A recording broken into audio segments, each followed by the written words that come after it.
Vamos trabalhar, então. Capítulo 12. A ingratidão dos beneficiados. Não deverá ser estranha a você a presença marcante da ingratidão do mundo à sua volta. Você já deve ter observado o quanto as pessoas, de maneira geral, desejam receber, obter graciosamente isso ou aquilo, para que se sintam bem e possam creditar valor ao seu benfeitor. Mas, acredite, esse valor atribuído ou louvor demonstrado é coisa de poucos momentos na maior parte das vezes. É por demais comum que nem todas as pessoas saibam receber o que lhes é ofertado, com espírito de gratidão, com alegria na alma e reverência pela vida, por haver colocado em seu caminho um benfeitor.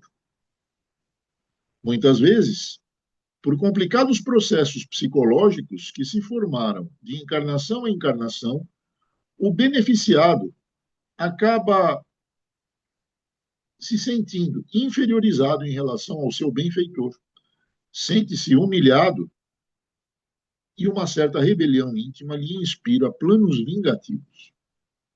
Na primeira oportunidade, forças de treva associadas ao mau caráter do ingrato beneficiado criam sobre a figura do benfeitor a maledicência, a calúnia, a revolta, que podem chegar a formas mais grotescas de ingratidão.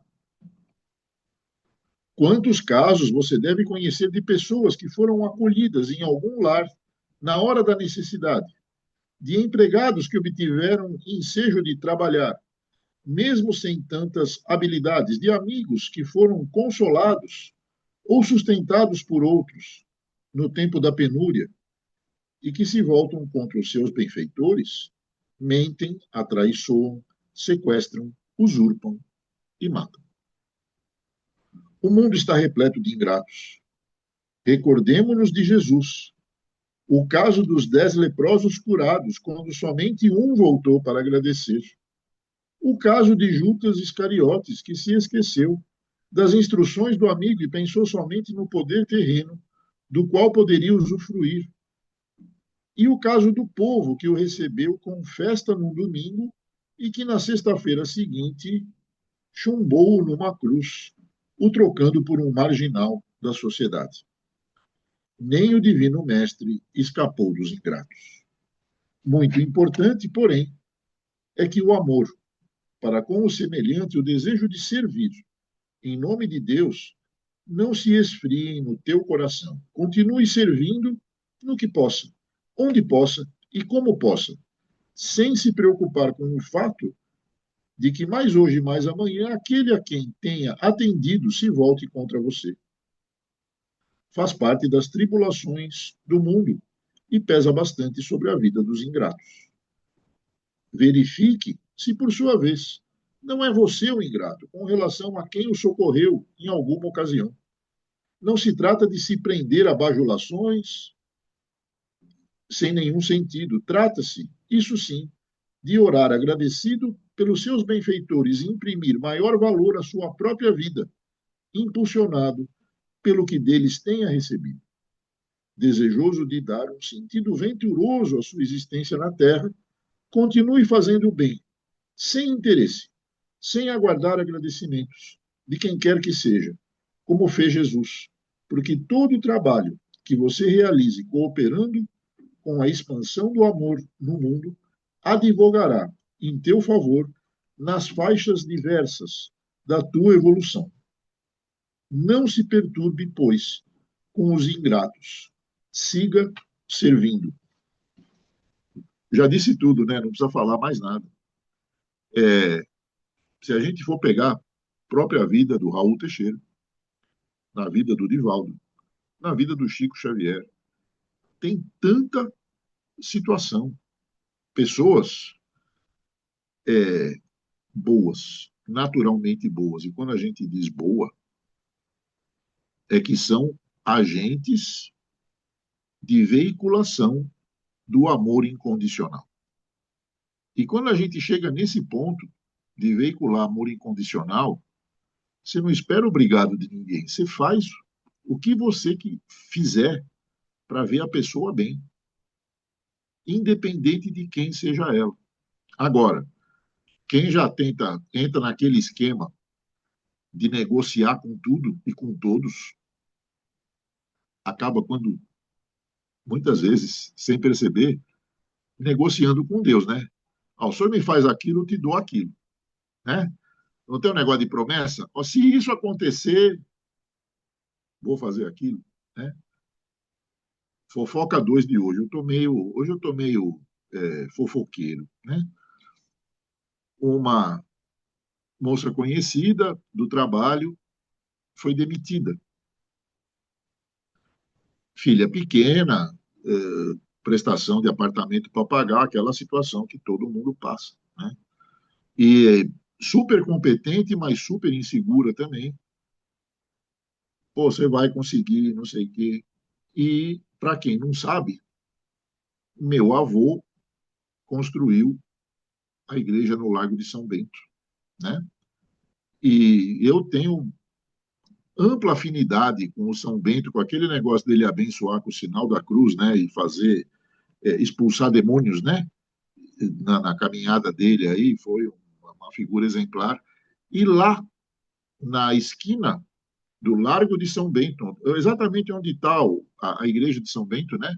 Com a rua Florencio de Abreu, tem um escudo, né? Gravado, que é o lema do São Bento, que é ora e labora, quer dizer, em latim, quer dizer, reza e trabalha, né? Quer dizer, porque basicamente é isso que acontece para cada um de nós.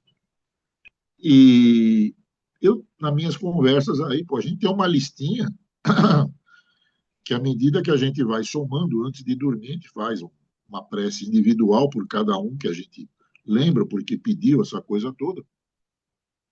Coloquei por minha conta, sabendo da situação dessa moça demitida, coloquei ela nas minhas preces e aí a espiritualidade mostra na mão de quem você coloca este caso, né? Aí eu falei para São Bento, né? Ó, o senhor dá uma força para a moça aí, tal, olha a situação dela, tal, recolocar, não sei o quê, papá. E me comprometo a ir com ela na sua igreja para agradecermos juntos a graça que eu estou pedindo e ela depois que receber. Se passaram 3 meses. Ela me liga que arrumou um emprego melhor do que aquele que tinha antes, do lado da igreja de São Bento, lá na rua São Bento, para ganhar tipo o dobro. Falei, legal, parabéns, fico contente e tal, só que é o seguinte, vamos lá, porque eu falei com o São Bento em teu nome, que eu sabia que você ia ser recolocada, que São Bento não deixa ninguém a pé, né? Mas a gente vai marcar aí um dia e vamos junto lá agradecer. Desde então ela sumiu. Eu fui na igreja de São Bento fazer a minha parte, agora não tenho condição, né?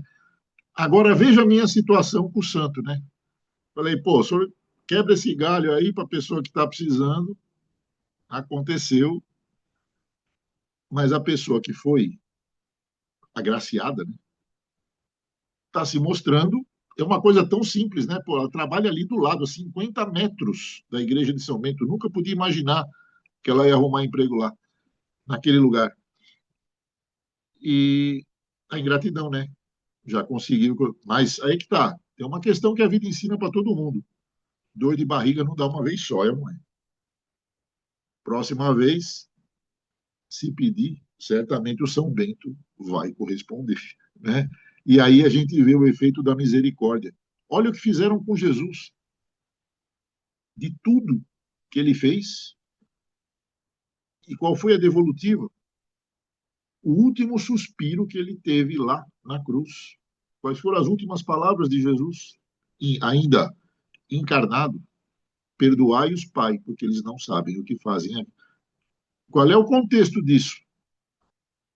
Perdoai os ingratos. Expressão maior do amor incondicional. Então, a gente não se preocupe, não, porque realmente, tudo bem que nenhum ser humano é uma Brastemp, mas a gente tropeça na ingratidão, porque muitas vezes aquilo que a gente recebe hoje Qual é o significado do aprendizado perante a eternidade? Quando você sente aquilo que você causou a outro em algum momento, do eixo do tempo aí, em todas as encarnações. Então, se a gente está passando por ingratidão, a gente já foi ingrato em algum momento. Importante é que não seja mais, né? Lição aprendida, o íntimo reformado, beleza. Agora tem mais um trechinho, mas enquanto eu estou falando, contando fofoca aqui, caiu o papel da última mensagem de hoje aqui no chão. Já volto. Vocês vão ver só uma careca brilhando? Já volto. Pronto, está aqui. Capítulo 20. O problema de morrer. Para um enorme número de criaturas humanas, a referência que faz à morte é vista como um mau agouro, como falta de assunto e mau gosto, como se nada mais houvesse para ser falado.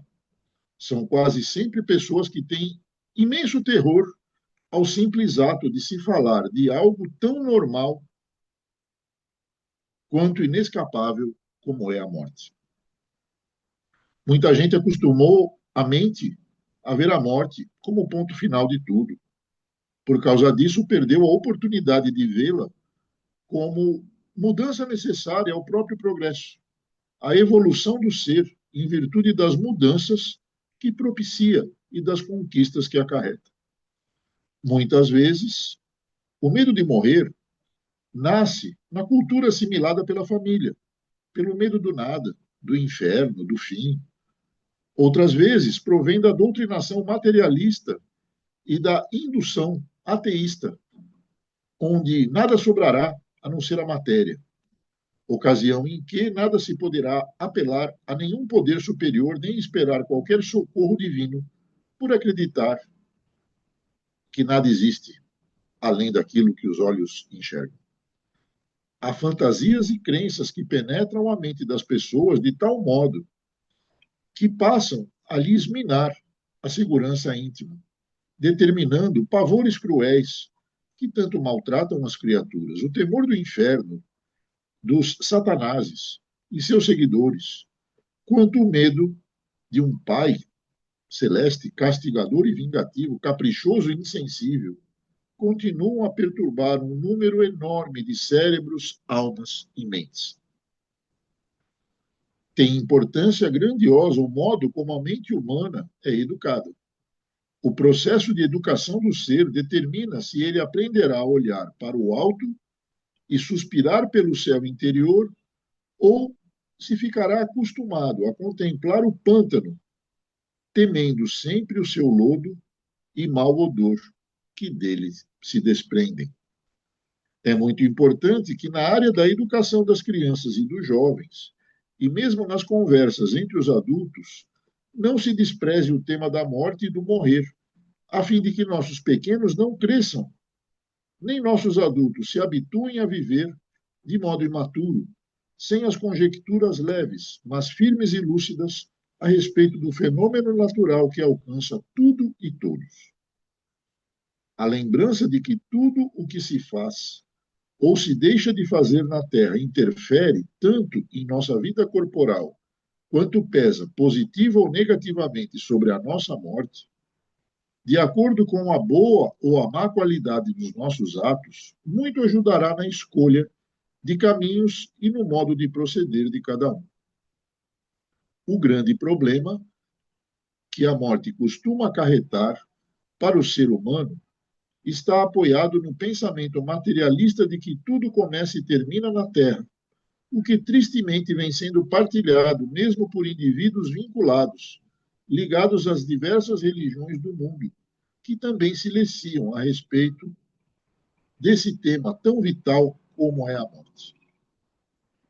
Quando a vida deixar de ser um grande e complicado problema para os humanos, a morte também deixará de o ser, uma vez que os valores que nos norteiam ou desnorteiam pelas vias da vida no além são os que tenhamos desenvolvido durante as travessias pelo corpo material no seio da vida terrena.